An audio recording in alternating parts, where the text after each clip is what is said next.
Sungkem. Assalamualaikum warahmatullahi wabarakatuh. Sugeng rawuh sobat Melek Hukum. Bertemu dengan podcast Sungkem, Sinau Hukum bareng penyuluh hukum Kanwil Kementerian Hukum dan HAM Yogyakarta. Perkenalkan, nama saya Tony Ritanto, penyuluh hukum muda pada Kanwil Kementerian Hukum dan HAM Yogyakarta. Dan narasumber di siang hari ini Mas Misbahul Munir, penyuluh hukum muda juga pada Kanwil Kementerian Hukum dan HAM Daerah Istimewa Yogyakarta. Baik, terima kasih Mas Tony. Selamat siang, sehat selalu Mas. Sehat-sehat, alhamdulillah. Amin. Ya, kita ngobrol ini Mas Misbah terkait dengan permasalahan hukum yang ada di masyarakat sekarang kan banyak banget ini Mas Misbah. Nah, di sini yang kita obrolkan masalah HAM Mas Misbah. Iya. Nah, permasalahan HAM yang di masyarakat itu tidak memandang status strata sosial. Pada saat mengalami permasalahan HAM Mas Misbah, itu masyarakat bingung. Ini saya mau mengadu kemana? Saya mau konsultasi kemana? Terus karena kebingungan itu kadang kita, waduh, ini sampai pusing Mas Misbah. Piye to iki arep aku tak adu ke nang ndi, arep tak konsultasikan di mana. Nah, terus ini bagaimana ini Mas Misbah? Kalau ada masyarakat yang ingin mengadukan, ingin konsultasi terkait dengan permasalahan hukum, ya. Permasalahan naik Mas Tony. Jadi sobat Melek Hukum yang saya hormati, jadi di negara kita itu, konstitusi kita itu banyak instrumen hukum yang mengatur berkaitan dengan HAM. Misalnya di konstitusi kita, kemudian ada Undang-Undang 39 tahun 99 tentang hak asasi manusia. Kemudian ada lagi turunannya, misalnya kalau di Kumham itu ada namanya Permen Kumham nomor 32 tahun 2016 tentang Yankomas. Nah, Yankomas itu adalah semacam pemberian layanan. Jadi pemberian layanan terhadap masyarakat tentang adanya permasalahan hak asasi manusia yang dikomunikasikan maupun yang tidak atau belum dikomunikasikan. Jadi misalnya nih ada masyarakat yang kemudian merasa hak-haknya terlanggar atau adanya dugaan pelanggaran HAM, itu bisa kemudian melakukan pengaduan ke namanya tim Yankomas. Nah, tim Yankomas itu ada di Kanwil Kementerian Hukum dan HAM setiap provinsi di seluruh Indonesia. Itu berarti kalau harus di Kanwil ya Mas. Umpama kalau di daerah, umpama di UPT, saya umpama di Klaten atau di Wonosari, itu ada UPT itu ada nggak Mas itu Mas? Untuk memudahkan pelayanan. Jadi sekarang itu ada namanya pos Yankomas. Jadi pos Yankomas itu letaknya, lokasinya ada di UPT yang berada di bawah kantor wilayah, bisa di pemasyarakatan maupun imigrasi misalnya. Sehingga nanti di situ ada pos-pos yang tugasnya adalah salah satunya adalah menerima pengaduan. Jadi kalau misalnya ada masyarakat yang merasa hak-haknya terlanggar, itu kemudian dia bisa membuat pengaduan apa sih yang kemudian merasa dilanggar, nanti mengadukan ke pos Yankomas atau langsung ke tim Yankomas yang ada di Kanwil-Kanwil. Itu kira-kira gitu Mas Ton. Oh ya, terus kalau untuk ruang lingkup Yankomas itu apa itu Mas? Ruang lingkup Yankomas itu? Baik, ruang lingkup ya. Tapi sebelum diskusi tentang ruang lingkup, saya ingin cerita sedikit Mas Ton. Tentu kita harus pahami berkaitan dengan prinsip dasar hak asasi manusia. Karena kalau kita sedikit atau memahami itu, maka kita akan bisa kemudian untuk menguraikan apa sih yang terjadi. Apakah persoalan ini persoalan pelanggaran HAM atau tidak? Jadi yang pertama adalah prinsipnya adalah universal. Universal itu artinya bahwa setiap orang di seluruh belahan dunia manapun ya, tidak peduli agamanya, negaranya apa, kemudian etisnya apa dan lain-lain, itu sama di hadapan seluruh manusia. Jadi tidak boleh dibeda-bedakan. Itu yang pertama. Yang kedua adalah prinsip tidak terbagi. Jadi dalam hak asasi manusia itu tidak boleh kemudian misalnya kita memberikan hak, salah satu hak, tetapi kemudian hak yang lain tidak diberikan. Itu juga berpotensi kalau kemudian prinsip tidak terbagi itu tidak diberikan, itu bisa kemudian berpotensi terjadinya pelanggaran HAM. Contoh, seseorang itu punya hak untuk memilih ya. Kalau pemilu itu kan hak memilih ya. Kita punya hak untuk memilih. tetapi di sisi lain dia juga punya hak untuk mendapatkan sandang, pangan, dan papan. Nah, dua persoalan itu antara apa tadi? Hak memilih calon legislatif misalnya, bukan memilih pacar, tapi soalnya di 2024 ya Mas ya. Dan juga di pilkada-pilkada misalnya, itu tidak boleh kemudian dipisahkan antara hak mendapatkan sandang, pangan, papan. Jadi dua-duanya harus tetap diberikan, itu hak dasar yang harus diberikan. Kemudian misalnya saling bergantung, saling bergantung itu misalnya orang itu harus bekerja. Tapi kalau kita mau bekerja itu kan ada syaratnya ya. Syaratnya adalah salah satunya adalah pendidikan. Kira-kira kita punya kualifikasi nggak sih pendidikan kita untuk melamar pekerjaan A, B, C? Maka pendidikan dan pekerjaan itu adalah saling bergantung.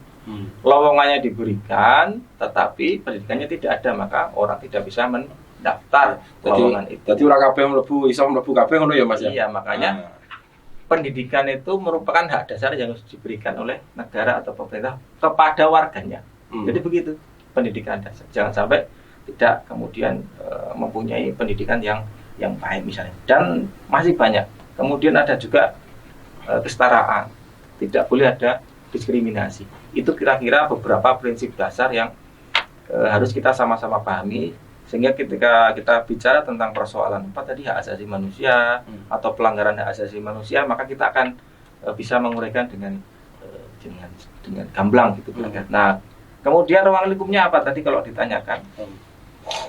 Kalau di Permenkumham 32 itu disebutkan bahwa ruang lingkup Jankomas itu, ini kita batasi di Jankomas ya, supaya nggak kemana-mana. Itu adalah seseorang, kelompok orang, aparat negara, dan instansi atau lembaga pemerintah. Jadi itu, jadi seseorang, kelompok orang, aparat negara, instansi atau lembaga pemerintah, dan ini yang sekarang yang disengaja maupun tidak disengaja atau kelalaian yang secara melawan hukum meliputi mengurangi, menghalangi, ya, kemudian membatasi dan atau mencabut hak asasi manusia seseorang atau kelompok orang yang dijamin oleh undang-undang gitu ya. Kemudian saya bacakan saja, soalnya panjang. Dan tidak mendapatkan atau dikhawatirkan tidak akan memperoleh penyelesaian hukum yang adil dan benar sesuai dengan ketentuan peraturan perundang-undangan. Itu adalah ruang lingkup yang koma. Jadi kalau misalnya ada masyarakat atau kelompok gitu ya, itu merasa haknya terlanggar, itu bisa melakukan pengaduan ke tim yang koma. Gini Mas, yang saya mau tanyakan kembali. Terus piye to caranya Mas? Bagaimana caranya saya melakukan pelaporan atau pengaduan ya? Pengaduan itu piye caranya Mas? Gimana caranya dan syaratnya bagaimana, harus bagaimana itu Mas? Langkah-langkah apa saja? Monggo Mas. Mengadu. Jadi sederhana sebenarnya. Ini pengaduan ini sederhana, jadi tidak repot lah. Artinya kalau misalnya ada masyarakat yang merasa hak-haknya terlanggar atau ada dugaan pelanggaran HAM, karena tentu kita belum bisa mengatakan ini pelanggaran HAM atau enggak karena belum kita telaah ya. Jadi masyarakat silahkan membuat pengaduan. Pengaduan itu bisa diketik ya, atau juga bisa tulis tangan. Tulis tangan ya. Kemudian gunakan bahasa yang santun Mas. Jadi jangan kemudian isinya caci maki dan lain-lain, membuli dan lain-lain, itu tidak boleh ya. Jadi bahasanya yang santun, yang baik, kemudian tidak boleh atau tidak berisi kata-kata yang menghina negara, termasuk simbol negara. Itu satu. Itu dari sisi bahasa ya. Kemudian bikin pengaduan yang jelas. Pengadunya atau penyampai komunikasi ya, kalau di dalam permen namanya penyampai komunikasi. Siapa? Si A itu siapa? Fulan siapa? Apa sih yang ingin dia adukan? Yang diadukan siapa? Kemudian persoalannya apa? Ditulis yang jelas ya. Setelah kemudian keinginannya apa ditulis, kemudian nanti kepadanya itu yang Komas tadi ya. Kemudian adalah dilampiri identitas diri ya. Punya Thomas identitas diri? Wah, harus lengkap Mas, KTP ya. KTP-nya statusnya apa? Mas Tony. Waduh, udah menikah ini ya Mas. Udah menikah. KTP. Ya. Kemudian yang SIM atau identitas diri yang lain ya. Itu kemudian sebagai harus dilampirkan di dalam pengaduan itu ya. Jadi kemudian juga bukti-bukti yang lain yang menguatkan tentang adanya persoalan atau permasalahan HAM atau dugaan pelanggaran HAM itu. Dan nanti surat itu dikirimkan ke tim Yankomas. Atau secara online juga bisa, Mas. Oh gitu. Sekarang udah online ya Mas. Ada online ya? namanya apa namanya? Simas HAM. Simas HAM. Nah, nanti tinggal diketik di internet, di komputer muncul, tinggal ngisi pakai itu aplikasi. Iya Mas. Saya mau tanya kembali nih Mas. Mohon maaf nih Mas kok ngerepoti soalnya sering tanya-tanya terus ya. Nggak pernah belajar dulu. Iya, belum pernah belajar ini. Lupa, ya. Nah, ini Mas, saya mau tanya gini Mas. Kalau saya datang ke Kanwil Kementerian Hukum dan HAM, terus saya mau konsultasi atau menyampaikan dugaan pelanggaran HAM. Nah, itu apakah saya harus datang sendiri ataukah harus ada maksudnya yang mewakili Mas? Iya. Itu saya mohon pencerahannya Mas. Orang mudeng saya Mas. Iya. Gimana itu Mas? Ya sebenarnya begini Mas. Jadi pengaduan itu atau penyampaian komunikasi itu idealnya kan disampaikan oleh yang bersangkutan langsung, supaya nanti juga misalnya ketika dalam beberapa kasus ya, ketika ada pengaduan itu kalau yang mengadukan itu adalah yang bersangkutan langsung, tentu kita akan bisa berkomunikasi diskusi kira-kira apa sih yang diadukan. Kalau kemudian nanti ada syarat-syarat apa yang perlu dilengkapi, bisa langsung kita sampaikan ke yang bersangkutan sehingga akan memudahkan komunikasi ya gitu ya. Jadi sebaiknya disampaikan oleh yang bersangkutan langsung.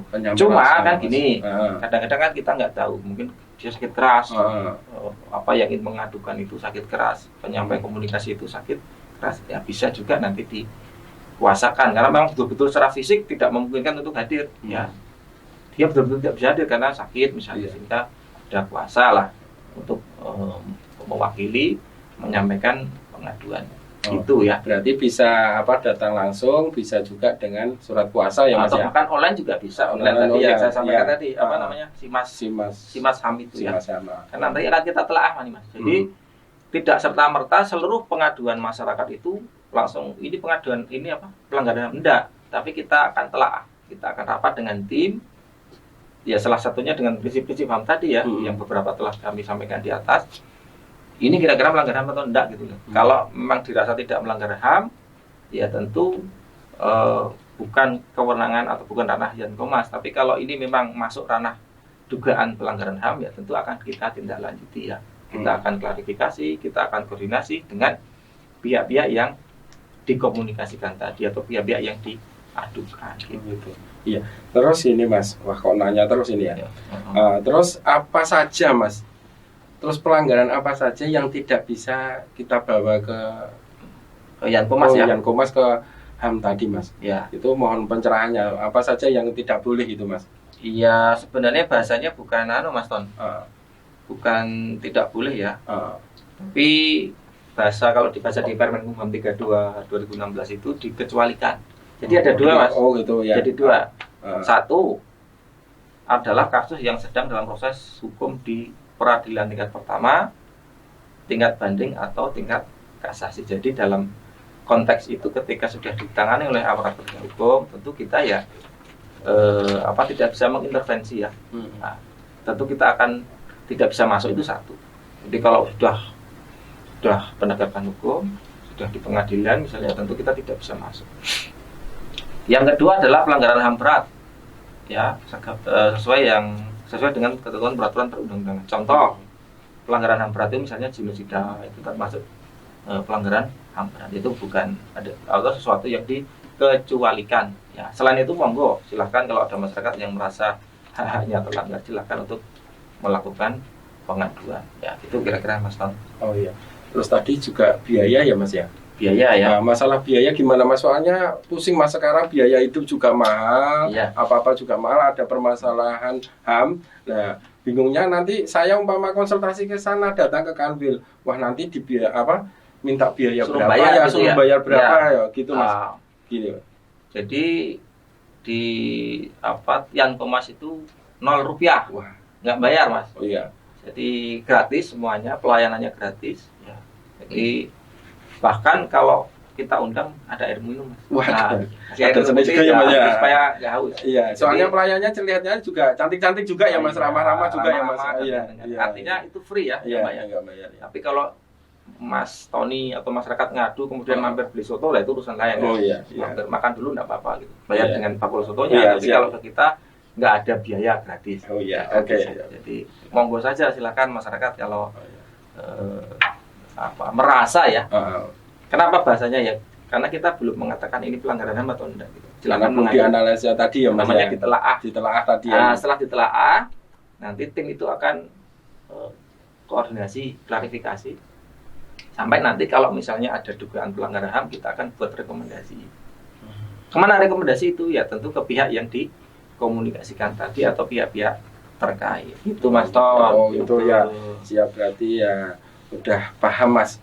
Besok kalau nggak paham ya nanti Ya, kita saya atau ngobrol ngobrol lagi. datang ya ke sana dengan masyarakat, bisa ngobrol langsung, bisa konsultasi ke Iya. Yankomas gitu ya Mas ya. Sambil wedangan. Sambil wedangan Iya. ya, soalnya gitu biar rodo kita masuk apa yang mau Iya. sampaikan, dikomunikasikan tadi ya. Ada lagi apa Mas? Ini terus gini Mas, masalah biaya tidak dipungut biaya. Tidak Ya. biaya. Nah, terus nanti gini Mas, kalau kita datang ke sana ke Kanwil terus membawa permasalahan HAM, nah itu nanti udah ditangani ya, yang tidak bisa ditangani tadi waktu sudah dalam proses di pengadilan ya Mas ya, Di peradilan. di peradilan ya. Nah berarti nanti masyarakat kalau umpama sudah masuk ke peradilan berarti tidak bisa ditangani di Yankomas. Iya, pengecualian itu. Pengecualian ya. Oke Mas, itu nanti biar kita tahu, masyarakat juga tahu bila ada pelanggaran HAM atau dugaan pelanggaran HAM bisa nanti datang ke Kanwil. Berarti ini pemerintah sudah hadir ya Mas ya. Jadi sekali lagi saya penegasan ya. Ya. Jadi kalau di pasal 71 Undang-Undang Nomor 39 tahun 99, tahu Mas tentang apa? Apa ya Mas? Tentang hak asasi manusia. Ingat nomor 39 tahun 1990 itu diatur. Jadi di pasal 71 bahwa pemerintah wajib. Jadi wajib itu hukumnya wajib dan bertanggung jawab. Jadi pemerintah wajib dan bertanggung jawab menghormati, satu, melindungi, menegakkan dan memajukan hak asasi manusia yang diatur dalam undang-undang ini. Maksudnya undang-undang HAM tadi. Peraturan perundang-undangan lainnya dan hukum internasional tentang hak asasi manusia yang diterima oleh negara Republik Indonesia. Nah, salah satunya adalah dengan ini tadi Mas, munculnya atau terbitnya Permen HAM 32 tahun 2016. Itu Mas Ton. Berarti juga di Kementerian Hukum dan HAM, soal pemerintah di sini Mas, berarti mendorong nggak ada permasalahan HAM, nanti bisa di dugaan permasalahan HAM bisa nanti datang dan konsultasi di Kanwil, setiap Kanwil ya Mas, di Kementerian Hukum dan HAM. Berarti itu adalah wujud ya Mas, wujud pemerintah melindungi dan pemenuhan HAM ya Mas ya. Menghormati, melindungi, menegakkan, memajukan hak asasi manusia. Siap.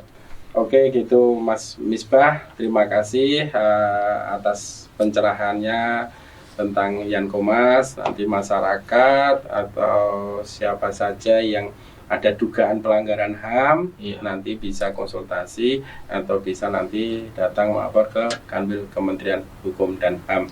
Itu Mas Misbah, terima kasih atas kedatangannya di siang hari ini.